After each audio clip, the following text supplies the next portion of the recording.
Well, school starts for some K through 12 students here in Michigan in less than 3 weeks, but sports practices are already underway, and that includes schools, districts that are already opting to start the year with remote-only learning.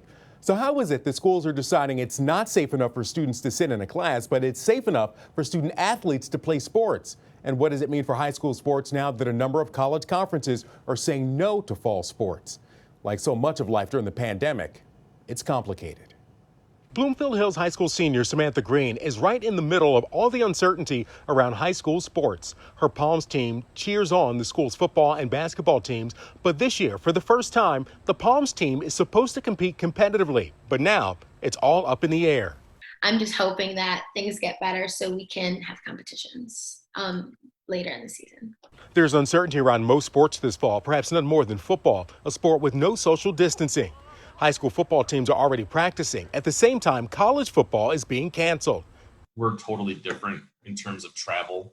Jeff Kimberly with the Michigan High School Athletic Association says high school football is local, and that makes it safer. We're really traveling not just mostly in state, but really regionally within the state.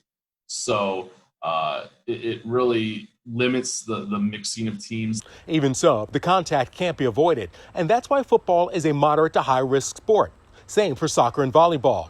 MHSAA has safety guidelines for all sports, but if it's not safe, we will make the move and push those next spring and adjust our spring schedule. Other sports like tennis, golf, and cross country are outside and easier to distance. Cross country, for instance, may have staggered starts, but MHSAA considers these sports lower risk.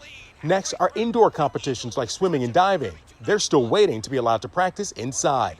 But if school's going virtual for safety, why are any sports even an option?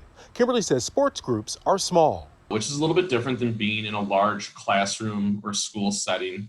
It actually gives schools a chance to see how smaller groups can work. As for Samantha Green, she's training as if the season will go on, but knows there are challenges. There's 7 seniors and we're just a tight bunch. So we were all kind of feeling sad and like, we really hope we can have the season. So here's the rebound rundown. Practices are underway, but high-risk sports haven't been given the green light just yet. Some sports are easier to practice social distancing and have a better chance to go on. Contact sports face greater challenges.